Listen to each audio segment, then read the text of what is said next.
ladies and gentlemen, and welcome to another episode of the Reveal Report. Thank you for being here, guys. It's a Friday. We usually do Monday, but I've been traveling. I've been on the road. So we moved this week's show Monday to today, Friday. I think next week possibly might be Friday as well. So tonight and next Friday is the scheduled shows for the month. I thank you guys all for being here. Man, what a show we got for you as we talk about the true horror of exorcism. What does that mean, the true horror? We're going to play some testimonies of some exorcists and what they've experienced.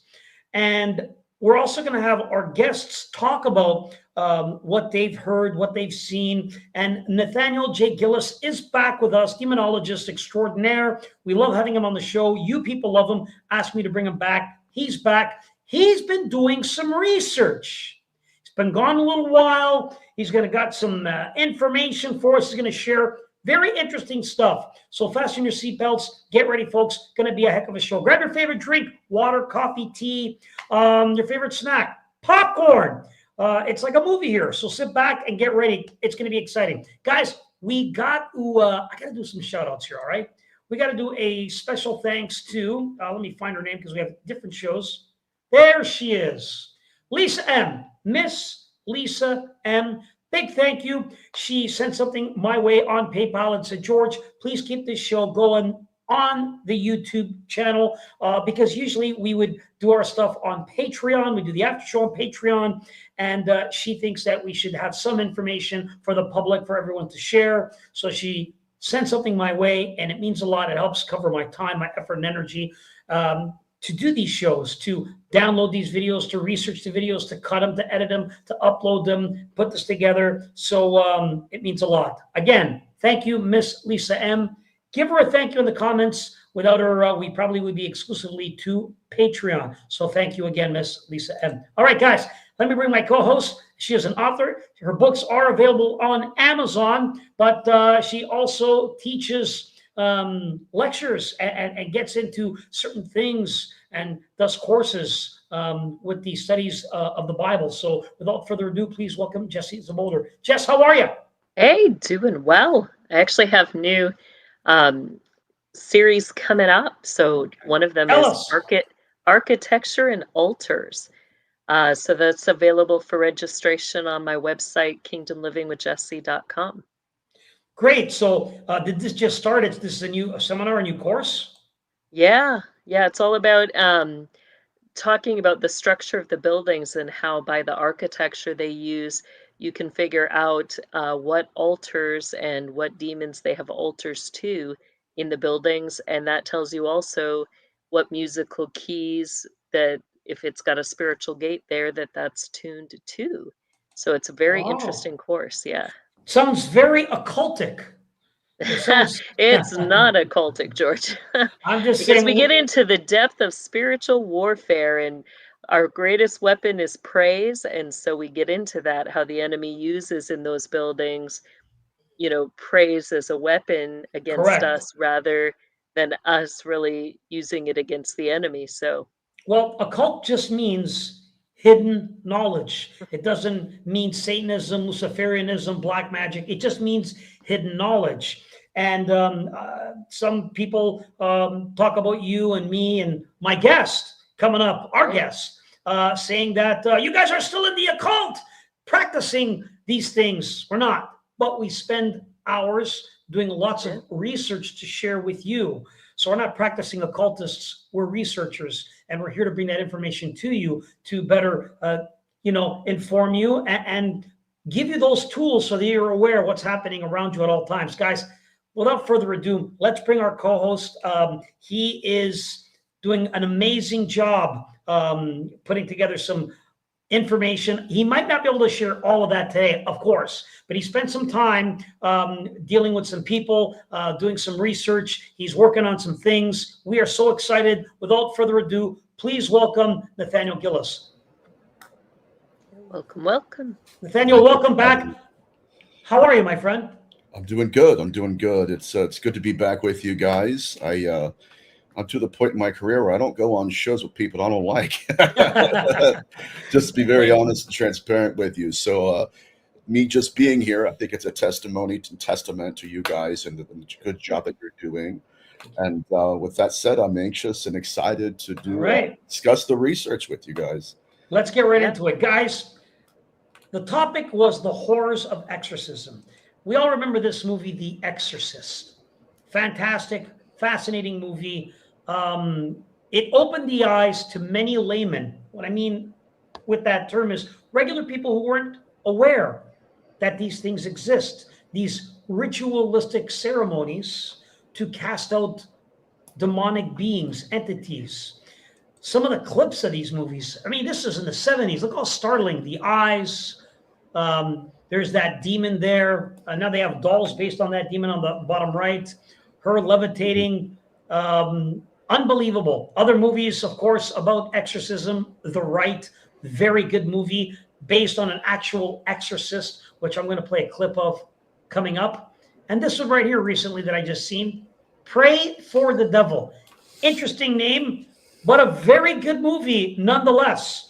Again, targeting exorcism and some of the horrors involved that these people have to endure for a long period of time. People think, oh, they come in, they do a deliverance, they do an exorcism, it's over and it's done. Some of these last years, months, it can last a very long time. And it takes a toll on that person they're conducting. I mean, historically, on many cases I've studied, one particular case, a girl died in Germany from an exorcism. So, guys, this is the real deal. And we're sharing it with you because I always follow these TikTok videos and Instagram and seeing these trends that are coming out. And it seems that the gateways, the doors are being opened. The veil, if you may, is being lifted up. And a younger generation wants to know. They are intrigued. They want to know what's going on with the supernatural, with the paranormal. That's where we come in. So what are the experiences of an exorcist? I'm going to play a clip, and then I'm going to get your take. Turn up your volumes. Take a look at this. Here it is. You know, I'm talking with an elderly lady and her husband, and she's explaining to me why she believes that she's possessed. And, you know, I just, the three of us are in the room where we're having a conversation, and I'm watching Father Carmine, the priest who trained me, and he walks into the room and he puts a roll of paper towels on the table, and he walks back out, and he comes back in and ties a plastic grocery bag onto the wall radiator. He walks back out again, and he comes in, and this time he has a purple stole, which is a piece of purple cloth that a priest will drape around his neck as a sign of his priestly office. He has the rite of exorcism in his hand, and he immediately takes holy water and he blesses this little elderly lady. As soon as the drops of water hit her, the demon manifested. Her eyes rolled in the back of her head. She began foaming at the mouth, growling and snarling, and throwing out all kinds of blasphemies. Such as? You know, she was insulting God. Oh, okay. She was insulting me and Father Carmine and just about anyone. Basically doing anything as a way to disrupt this particular prayer of the church. And then you said, so you've seen many. So that was the first one you saw. Was there anything that was more extreme than her? Absolutely. The one that really stands out the most was during an exorcism when the demon manifested and the person's body began to levitate. You saw somebody's body levitate? I saw a person levitate during an exorcism. How much was the levitation? The person rose about a foot out of the chair they were in, because I'm looking at this in disbelief, and Father Carmine is praying the rite of the church, the prayers, and he's glancing over and looking, and he looks back at his book, he looks back at the person, he looks back at his book. Then he takes his hand, puts it on the head of the person, and pushes him back down into the chair without ever pausing for even one moment in the prayer. Wild. Jesse, begin with you. Thoughts on what you heard the priest say, and what have you heard about this type of thing, levitating during an exorcism? Yeah, it was interesting, not just the levitating, but even that, you know, it kind of seems at first like she's presenting as just a normal person. She's able to discuss, you know, things like why she feels she's possessed, and yet you don't really see it. Like, you see the priest kind of doing some agitating things.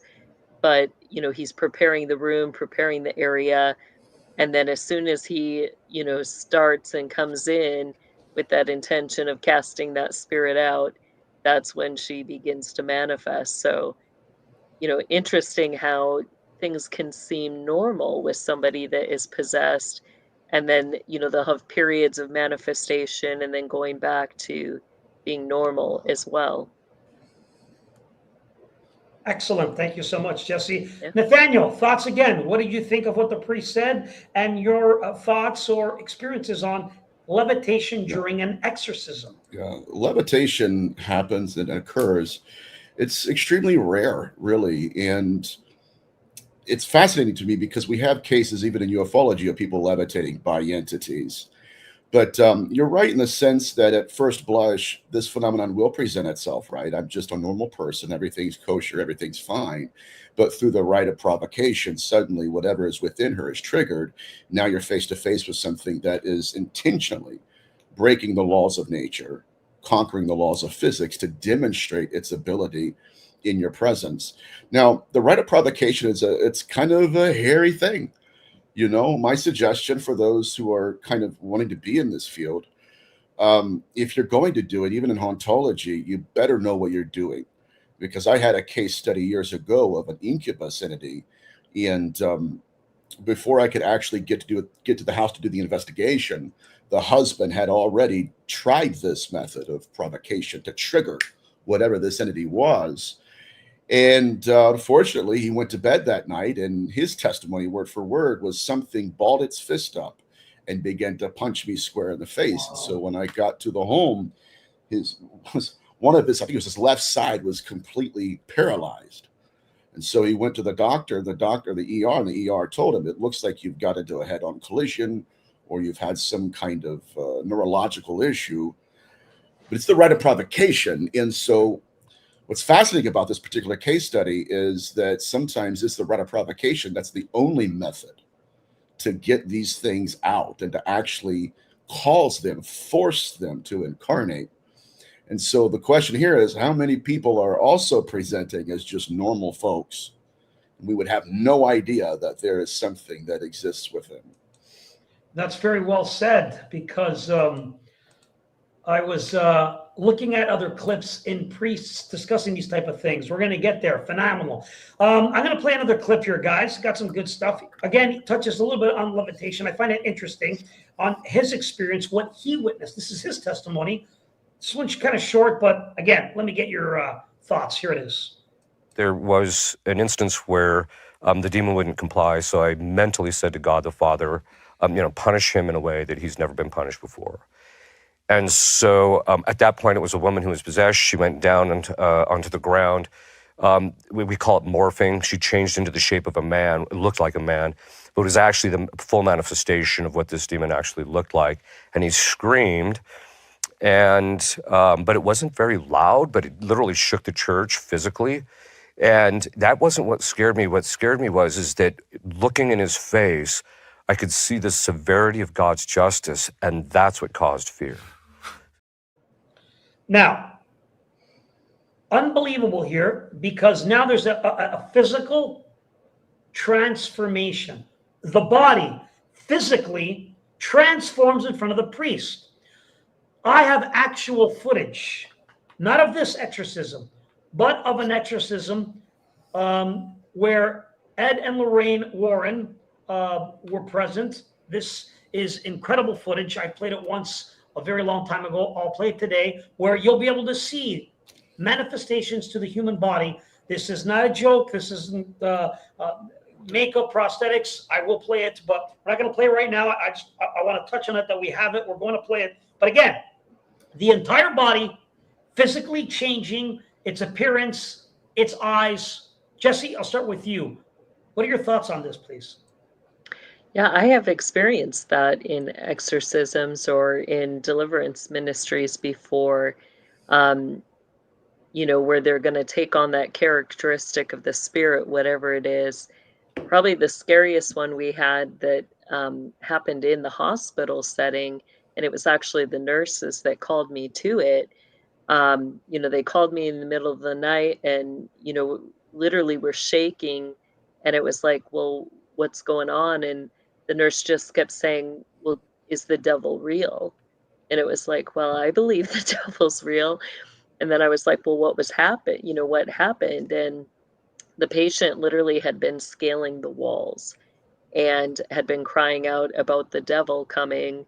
And so, these nurses didn't even know how to deal with it. When I walked in, he was just laying in the bed and, looked like he was sleeping. And I went up and just put my hand on him. And that's when all of a sudden his eyes shot open and he said, get your hand off me. And it wasn't him that was speaking. It was actually the spirit. The next day I went back to follow up and it was like nothing had happened. He had no memories of anything. He, supposedly was a Christian, was able to talk about God, everything. It was, but these nurses, I witnessed that, so kind of interesting. Yeah. Nathaniel, talk to me. What are your thoughts on what this priest had to say, please? Well, first of all, it's fascinating, and it's one of the more ignored aspects of this phenomenon. I'm reminded of one of Malachi Martin's cases when I believe he was called upon in Japan to, I guess what had happened was the police had located a serial killer, and Malachi Martin went there because what had happened was the man had changed. They had cornered him in a farmhouse, and it's at nighttime, but they have the flashlight on him. And the man they're looking at is not the man that they're looking for. He was who they're looking for 5 minutes ago, but while they were looking at him, he was possessed and he had contorted into an old man. Wow. And it was at that point in time that they questioned whether the entity was actually feeding on this individual, like aging him, which we've seen cases like that in the past, which I'll give you here in a second, or whether or not it was literally changing the physiognomy of that man. The other cases where the phenomenon changes, again, the physiognomy of the individual. One of them was Dr. Barry Taft's case study, where he's a parapsychologist and he went into a home where a man had contacted an entity. And when they got in there to do the investigation, they couldn't do the investigation because the man was just incoherent. He was sitting at his desk. He's got his head on the desk. And he kept, like a male guttural voice is coming out of him. His mouth is not moving, but something else is coming out of him. And they have it on a recording. And they're asking this entity questions. And the only thing it said was, "Give me your souls." It was at that point that they were watching his dark hair turn white. And within a matter of 30 minutes, he went completely white-headed from this entity. And I've seen other cases. I had one possession case that it was an individual, a woman, where as I'm talking to her, first of all, I was wondering if she was possessed or if there was just something else going on. Mm-hmm. But the temples of her head, they pointed out. Wow. And it was very strange. Matter of fact, another person that was there goes, so-and-so, what's wrong with you? Are you okay? You do not look like what you usually look like. What's going on? And so, and what's crazy, I mean, we've seen cases like that and that aspect of the phenomenon throughout all of the paranormal virtually, especially during interface events. And but it's good research, and people need to hear about this because, again, it's some of the conversations that aren't being had that we really get down to the data, and this is one of those cases. Excellent. I'm going to play one more clip. This is from a different clergy, and I like what they had to say here. And I want to get both your takes on what he had to say, because, again, he's from a different, he's not like Catholic per se. Take a look. It speaks for itself. Then give me your feedback. Here it is. We do take the demonic very seriously. We're very cautious of it. And I've had experiences that have absolutely awakened me to not only how seriously we need to take the demonic, but also how much more power Christ has over the demonic. What does demon possession mean? How do the Orthodox view, that concept? Yeah, Saint Cyril on the Athonite, he gives a really clear explanation on this when he talks about how that possession really comes in different stages. when we hear the word possession, we tend to think of the Hollywood type of possession, where somebody has lost control of themselves because a demon is controlling them. This type of thing does happen. I know priests who have done exorcisms on people that were almost out of a Hollywood movie. I mean, literally people levitated off the ground from demonic power, people speaking in languages they didn't know, and some really horrific things. But this is very rare. This is very rare. The demons much more so want to make us not aware of them. They want to make us not think about the spiritual world at all and just become obsessed with this world, the comforts and pleasures therein. And so there are many lesser levels of possession that we all have to deal with. And what St. Silouan says is this. He says, if you love your enemies, this is a sign that grace is within you. But if you hate your enemies, it's a sign that a demon is within you instead. I find that very interesting. He's Orthodox, probably what looks to be maybe Greek Orthodox, possibly. But again, they talk about it. And the reason we're even sharing some of this and these experiences is because we're going to talk about some of the history of exorcism, how it goes back, how different cultures, different generations participate in this. This goes back before Jesus in Mesopotamia. This goes back thousands of years, but each culture had its own ritualistic way of doing an exorcism and casting out entities. Entities have walked the earth for a very long time. We're going to get into it. First, Jesse, thoughts on what he had to say.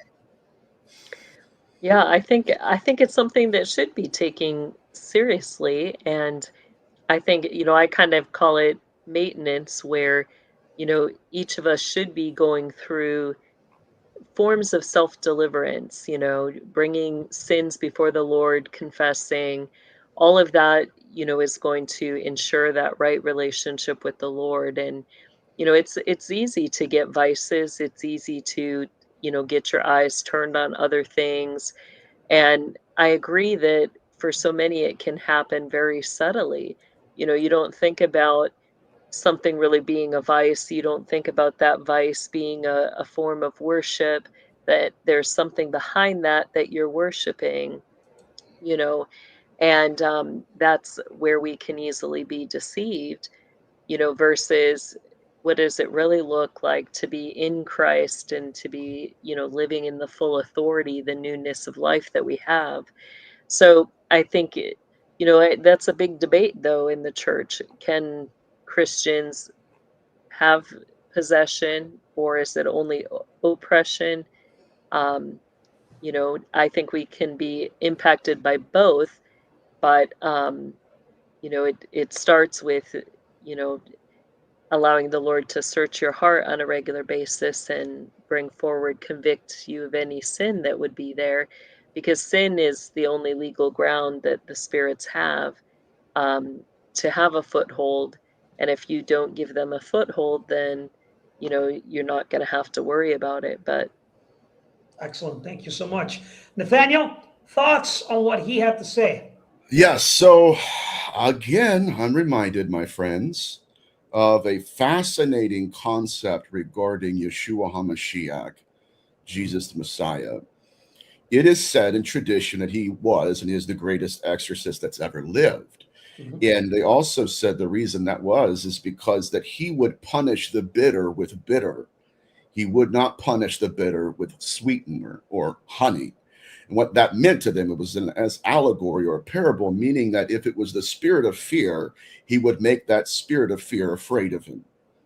And so he would literally reverse the curse. So if it was suicide or something really bad, he would make that entity suffer the way he's made other people suffer. Wow. And so this is fascinating. I love his work because, again, with dealing with the Yeshua Mashiach, he never had to touch anybody. There was no arguing. In the way he would perform his exorcisms was simply go. Yeah. It's the Hebrew word get, and it was a bill of divorcement. It's where we get the word ghetto, is the bill of divorcement. And so he would divorce them by punishing them the ways they've punished others. So again, if it was terror, he would terrorize them. And so I think it's fascinating to me. It's one of the most fascinating ideas of exorcism I've ever heard. Yeah. But it also kind of, I don't want to pig trail here because you guys know me very well. Yeah. It goes back to, again, in the New Testament, when he said, in that day, many shall come to me saying, have we not cast out devils? Have we not healed all manner of diseases? And then he says, depart from me. I never knew you. The two Hebrew words, again, get out of here. I'm divorcing you. Why? Yada, I never knew you. We were never intimate with each other, is what he's saying. And my point here is, yes, there are aspects of the exorcistic rite that have been actually exploited, but not in a good way, like even further by Yeshua HaMashiach, in the sense that, listen, I'm going to punish you. I'm literally going to reverse the curse. I'm going to take the curse you've placed on somebody, and I'm going to curse you with it. And I think it's fascinating stuff. Yeah, I love that you brought that out, because it kind of puts it in a realm of two things. First, covenant relationship. Yep. And second, the divorce is legal. It's a legal term. And I think that that's really what we find when we're dealing with possession, is that, these spirits are trying to, through the courts,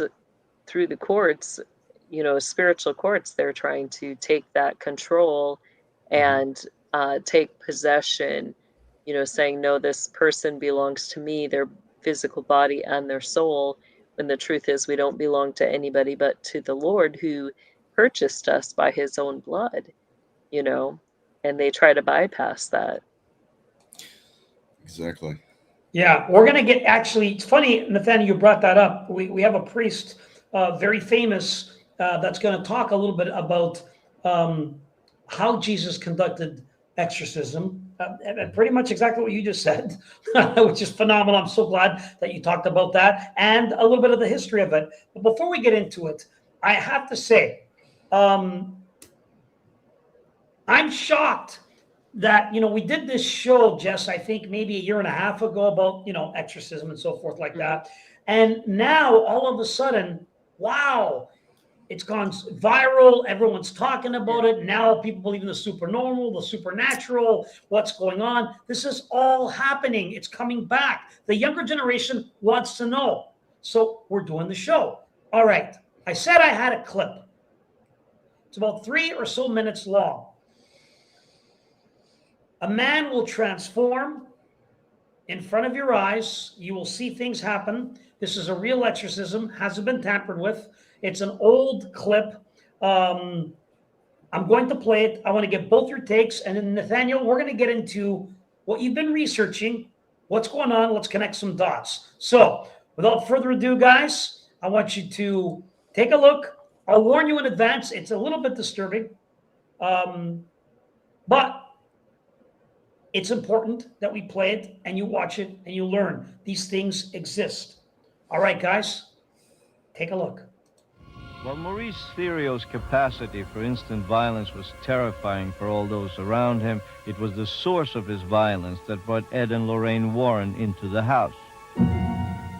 He was possessed by a demonic spirit, maybe even more than one demonic spirit. The Warrens, who spent years recording and assisting at exorcisms, were called in by a Catholic priest after Nancy Theriault went for help in controlling Maurice's behavior. Such as what? Movement of objects, sounds, bleeding from Maurice's eyes from no natural causes, crosses appearing on his body. State police were called in, local police. They found Maurice on the floor in the bathroom. And while there, they had seen phenomena occurring around Maurice, the bleeding from the mouth, the eyes, French-Canadian messages appearing on his back. Finally, a decision was made. Bishop Robert McKenna, a friend of the priest who brought the Warrens to the case of Maurice Theriault, decided a full solemn exorcism was the only chance to avoid a tragedy. This is called the ritual romano, which is the ultimate in the rites of exorcism where Catholicism is concerned. He prepared himself. He went to the home. And the exorcism would be the first ever recorded on videotape. A tape that shows Maurice's face changing from this to this as the bishop chanted to cast out the devil. Nancy Theria was present throughout the exorcism. When they were doing the exorcism on him, when he turned his head, I saw his face change. I saw the satanic look on his face. As the video shows, far more was about to change on Theria's face than its expression. As Bishop McKenna chants, Theria's skin seems to bubble. A deep crack has opened on his forehead. Maurice, do you feel anything inside you? I see characteristics of his face look like they're becoming all crinkled, like burnt. There's a split on the left side of the head, which widens, opens up. The eyes, he blinks 3 times, which we consider an insult to the Trinity. The eyes look like a serpent. How many are you? All of a sudden, his eyes rolled up in his head, and his head went down. He collapsed, and within a few minutes, he came to. The first thing he asked for was Nancy, his wife. This exorcism took place on the day after Easter 1985, and for several years, Maurice Therio seemed to become normal again. Things seemed to be going good. In fact, he wasn't even as mean as he used to be. He was easygoing. He was easygoing and everything. But about a year ago, Ed Warren received an ominous call from Nancy Therio. And she said, Ed, I have to speak with you. And she said, Maurice is going back into his old ways again. Blood is coming out of his eyes. He's doing things that he shouldn't be doing. He's threatening people. It was the beginning of the final tragic possession of Maurice.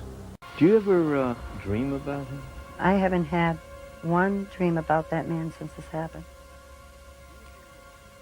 I'm sorry that he had to die. I mean, I didn't want him to die. All I wanted to do was leave me alone. But I'm glad he's gone. I'm glad he's gone. Wild. You saw the skin change, you saw the cuts, you saw his eyes roll back. They turned into like serpent eyes. Again, the transformation of the physical body. Before I throw it to you guys, I could say this with certainty, that I was told by Lorraine that he suffered a lot in his youth. I can't get too much into it publicly, but I can tell you he suffered a lot as a young child, and the result was him being possessed by entities. It's horrible. This exists. It happened. They didn't say exactly how he died. I will share that. When he was possessed, months later after the exorcism, picked up a gun, shot at his wife, tried to kill her, and then turned it on himself. He didn't kill her, but he did end his own life. He committed suicide. Horrible, horrible, horrible.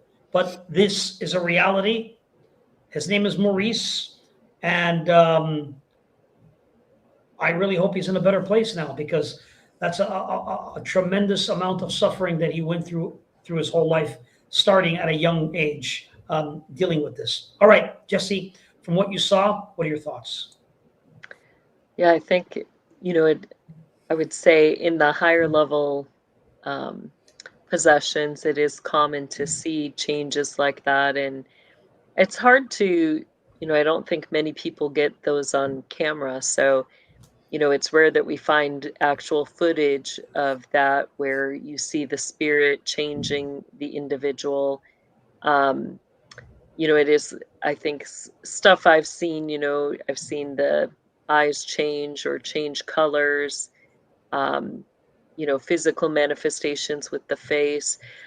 Strength is another big one where, all of a sudden they have this astronomical strength or can do things that normally they couldn't do, but excellent, documentation. Every time you show that, there's more that I kind of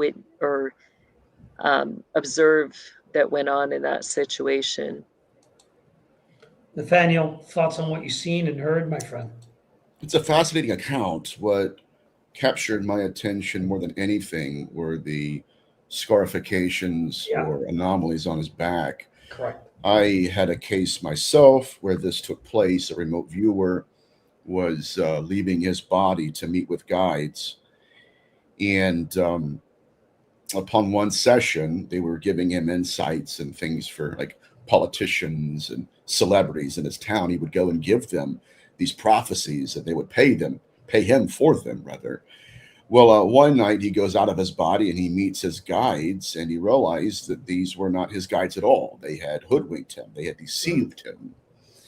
And when he got back into his body, he had a massive heart attack. And the family, when they were working with EMS to help revive him and save his life, they ripped his shirt open, and from underneath the skin, there were subdermal sigils, is what they are. Wow. Sigils coming from underneath the skin to the surface. And this is some of the deepest research being done now, is that these sigils are going through 3 stages. Number one, well, first of all, it's what is it? It's absorption of the sigil. Then the body activates them, and then the body expels them. And what we're realizing is that, yes, these are sigils. Many of them are underneath the skin, and they are being employed against these individuals. Now, the research I and others are doing, it's leading us to believe that whatever we're dealing with, it's not just a demon or demonic underneath that moniker, but there is a ritual being employed somewhere on the other side, and that whatever these beings are, they're not wasting their time. They're doing things that we're just now understanding. And many of these sigils are following the occult philosophy of Austin Osman Spar. And I'll go a step further, mind you, and we're finding the same sigilization and the same sigils on UFO abductees. But that's a whole nother show entirely. Again, we appreciate that take, because this is important that we share. People are fascinated. Truth is coming out. They're seeing it. They want to know about it. So we're talking about it. Now, I said we had a priest who discussed what you were discussing, touching on that, Nathaniel, about Jesus' way was completely different in his form of baptism and deliverance, and a little bit of history on it. I'm going to play this clip, get both your feedbacks, and then we're going to get into what you've been doing, Nathaniel. You've been away for a little while, a few months now, and you've been working on some things. We want to hear what's happening. So, guys, we're going to play this clip. Take a look. This is a priest discussing a little bit of history on exorcism and the power and deliverance of how Jesus did it, how it all changed. Here it is. How far back into history do exorcisms go? Like, when was the first exorcism? Do you know? Well, first of all, you have to understand that every religion has some type of ritual or belief system about expelling evil.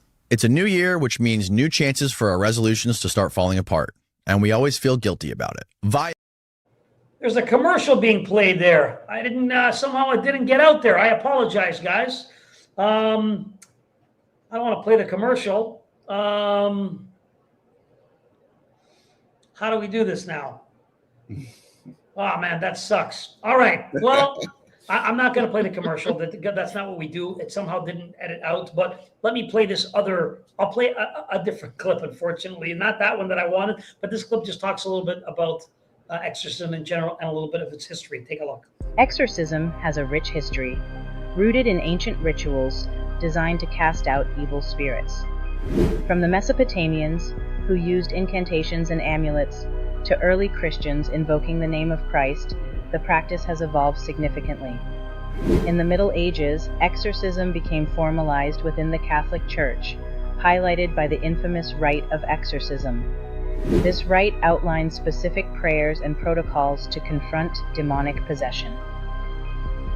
Today, exorcisms still occur, often blending traditional methods with modern psychological understanding.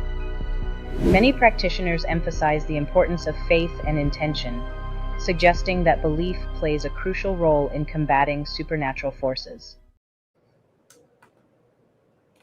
Brief description on that. Let's get your take, Jesse. I think that that's what makes the difference, and it's not just our belief in who we are or what our authority in Christ is. It's our belief in the Lord and, that unison, that covenant relationship. Are we standing in the authority that Christ has given to us? His works, and his works are complete in all of that. So, he did. It's one of his commands that he gave to us, that heal the sick, raise the dead, cleanse the lepers, and cast out the demons. And he says, greater things than these you shall do. Do we believe that? But bigger than that, do we intentionally put those into practice on a regular basis in our lives? Thank you so much. Nathaniel, your take. Yeah, so what's always interesting to me about the exorcistic tradition is how many in antiquity believed sicknesses to be ghost-born illnesses or to be an extension of the entity within them.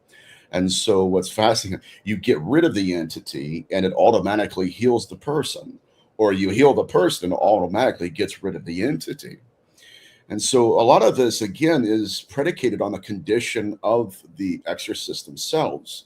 This is what makes it so dangerous, because even in Catholicism, they'll teach you that if the exorcism is not successful, all hell could break loose in your life.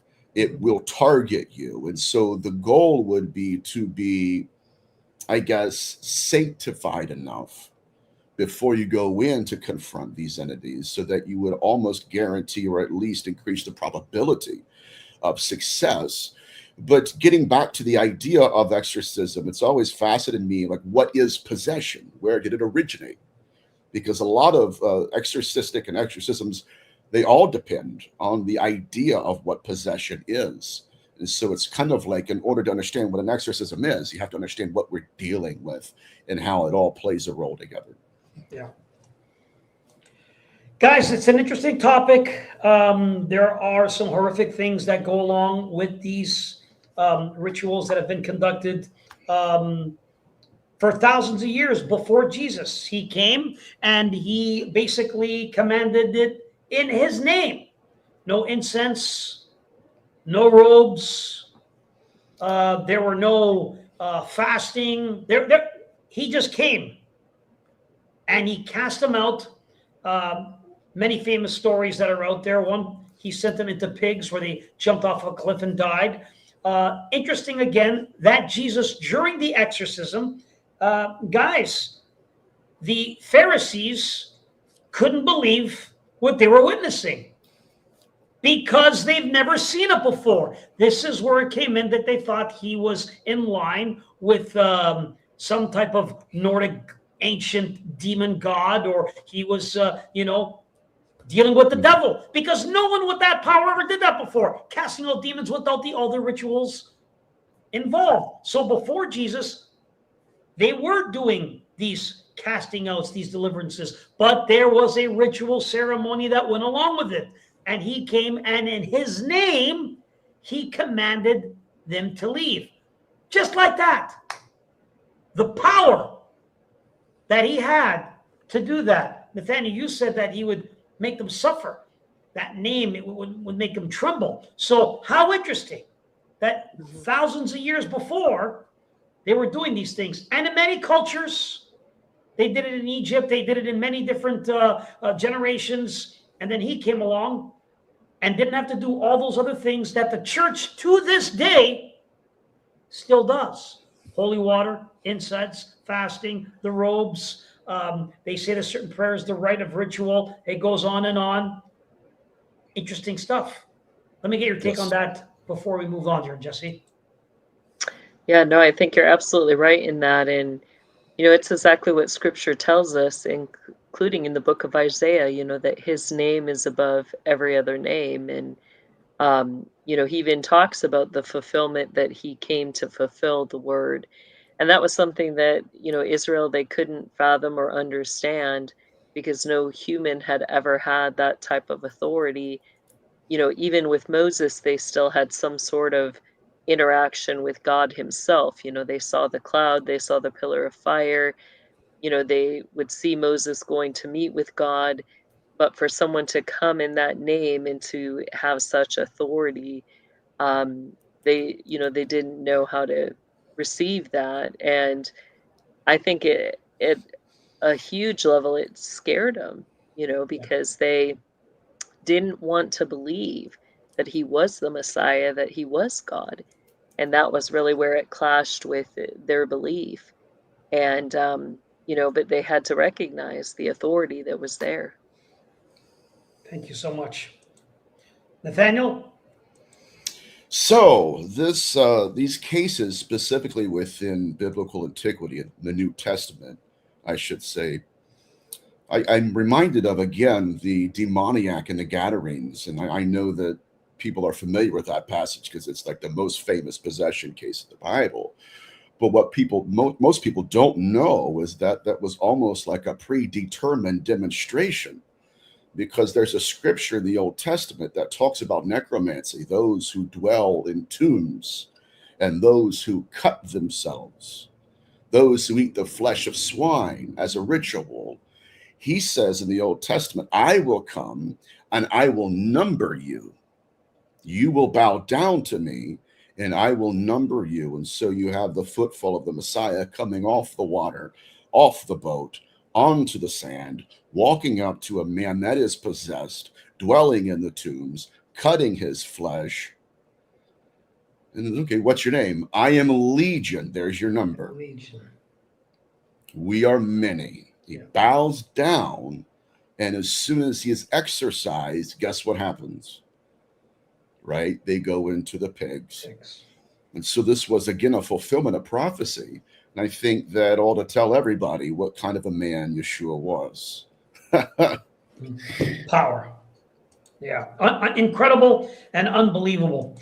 Guys, again, this is an issue we touched on a while ago. We're bringing it back because it's gone viral. Looking at TikTok videos, looking at Instagram videos, the young generation wants to know about it. They're interested. Hopefully people will see this. They'll share it with their friends and hear some of the things that we talk about and see these clips and understand that when you mess with the occult, with the dark arts, when you're involved in ritual magic, you open up doorways and portals and allow things in. You're giving permission to allow these things in. So you don't want to go and wait to get an exorcism. You want to deal with it and nip it in the bud ASAP. You do that by confessing. You do that by changing your path, by staying away from these things. And most importantly, giving thanks to our Lord and Savior. Thanking God for the blessings and what you have in your life. And if you need help, going to him. Building a relationship with him, I could truly say, is the best thing that anyone could ever do. Nathaniel, you've been away. It's been a few months. You stopped all interviews. You sent out an email blast to those that you trust in regards to doing interviews. And you said, I'm taking a hiatus. I'm working on something, and it's very important to me. But when I'm ready, I'll reach out to everybody. Today's that day. Talk to us. Fill us in. What have you been doing? So the past few months, I have been trying to understand more about possession and what I've termed the self-replication of species. Again, the evidence suggests throughout all of these case studies that possession to us is a form of pregnancy to them. In a lot of these possessions, even in most demonology, we're even in the field now, what they're not talking about, I should say, are dibuk or dibukim phenomenon, to where possession actually led to pregnancies. And I think that if the field would articulate or even be interested in that phenomenon, it would put pieces together for us that we never even knew existed. For instance, in biblical antiquity, with the witch of Endor, who was possessed at times, the work of T. Whitten Davies said that when this witch of Endor, this necromancer, would be possessed by the phenomenon, what she would do is she would take what's called an oob or an uv in Hebrew. It was a small device. She would place it in her mouth. The phenomenon would anchor itself in that small device, and it would amplify its communication from that dimension into here, into this dimension. And now she would begin to communicate through that device. And so the theory proposed by early demonologists was that oove, that piece of metal in the mouth, was not just a device, but it was designed to amplify, again, a signal, a frequency, consciousness, something, so that whatever that entity was could help commandeer the body of that necromancer. And so I need to make this point again, that it anchored itself in that device. And so I've been working here lately with a man named Steve Mera. He's most likely the leading parapsychologist in the world. And, you know, we've had some private sessions together, and we're just looking at this phenomenology, because what we're realizing is that the same mechanics, the same mechanisms that are being employed in malevolent hauntings have also been witnessed in demoniacs and exorcisms.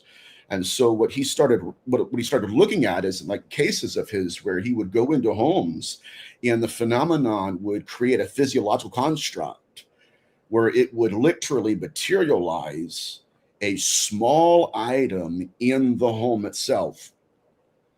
In one of those cases happened to be a figurine where a husband and a wife are arguing with each other. The husband looks down at the table and he sees this object, this figurine, moving. And so he takes it and he walks out the front door, throws it. It shatters. He comes back into the house. It's right back on the table again. And so the question was asked, like, what's really going on here? Why is it that the phenomenon, again, right, is anchoring itself through objects in the home? He's had another case study where a family had purchased a series of coffee mugs. And I think it was 4, but the phenomenon took one of the 4, just disappeared. And so the family calls him and says, Steve, we got a problem. We're missing a coffee mug, and we didn't do anything with it. Have you ever heard of this thing? Have you ever heard of this happening? And Steve goes, absolutely. We don't know where they're going. But here's what's crazy. The phenomenon will often replace what they take. And so sure enough, one day the coffee mug manifests, materializes on the kitchen table. And so Steve, because he's brilliant, says, okay, I'm going to go and I'm going to test this coffee mug against the other models of the coffee mug it came with. And sure enough, he took it to a laboratory and did that. And he discovered that there was an isotopic ratio, that the coffee mug they replaced is different than the coffee mugs it came with. Same mugs, same company. The rest had the same uniformal isotopic ratio. The one that the phenomenon manifested was completely different. And so at one point, him and Dr. Barry Fitzgerald decided, we're going to take some of these reports away from the homes. So, case in point, another case study occurred where they said, okay, the family's like, well, we don't know what this is. It does not belong to us. You guys want to take it. And sure enough, they did. They removed that apport, which is what they're called, from the household. They place it in a storage space. The next day, the family calls them astounded. It looks like you guys have solved the problem. Whatever this thing is no longer here. And Steve said, no, it's triangulating. And so at that point, that's when they took the apport, placed it back into the house, and said, okay, let's see what's going to happen. And sure enough, the phenomenon had been triangulating. It did not want to leave the location. And so once they replaced and actually took that object and put it back where it was in the home, the phenomenon created a portal, and now it began to incarnate in that environment once again. Jeez. Now, the deal with the ports is that they are finding them in historic homes that have never been renovated ever. They belong to historical societies. And then when a person like a civilian or someone in the public purchases the home and goes in and tries to remodel it or renovate it, they're finding these little objects, always little objects inside the walls, never renovated, newspapers inside the walls. And so the number one aspect of this is 90% of the time there's small objects that the phenomenon anchors itself to, just like the oov in the mouth of the necromancer in biblical antiquity. Now, these are the same mechanisms and the same phenomenology. And so the other day, again, like Steve and I were working together, we're questioning, why is it that the phenomenon wants to create anchors and use that to help solidify further its presence in this world? It wasn't until we started learning that we have apports in demonology. Here's where this is crazy. This is true. Okay. In the worst possession cases, when the phenomenon is about to displace itself from that demoniac, the entity, the person, will start to regurgitate apports from their own body. Nails, always small things, nails, just anything you can imagine that's small. And so what we lacked in demonology was the parapsychological aspect of it, where the scientific method comes in and says, look, if we look at these manifestations through the lens of what we know in hauntology, then now it's possible what this entity is trying to do, again, is manifest an apport to which it will anchor itself to. In other words, we're trying to displace the entity. The entity doesn't want to leave. And so what it will do is create an apport, materialize a small object out of the demoniac, hopefully and hoping to anchor itself to that oov. That's what we're looking at. And not only that, but again, touching on the aspect of possession and pregnancy. Possession to us is pregnancy to them. In the 16th century, we have possessions by these entities that were known as incubi. Yeah. So it wasn't just some kind of sexuality or copulation with entities. No, the entities were possessing the same hybrid mothers who they impregnated with the fetus. And so at the end of the day, what we're looking at is paranormal architecture, something that demonology has lacked, concrete, empirical reasons, way beyond just the activity of, we know that them to happen. We know for them that they're occurring. I think what we're starting to realize now is why. The phenomenon is regurgitating oov to which it can anchor itself and continue its existence in this reality. Wow. Wow. Interesting testimony. Jesse, thoughts, comments, what Nathaniel experienced?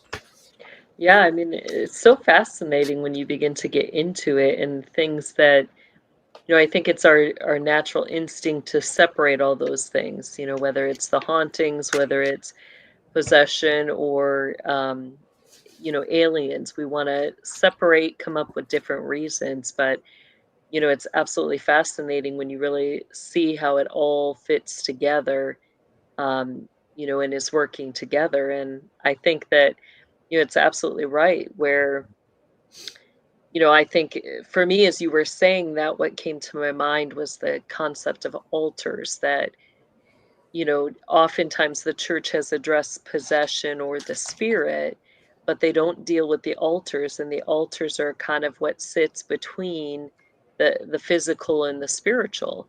And you can get those built in, that's what I get into in my architecture and altars class, is how they, how the occult builds those, and particularly the Luciferian Brotherhood, how they, build those altars between physical and spiritual realms.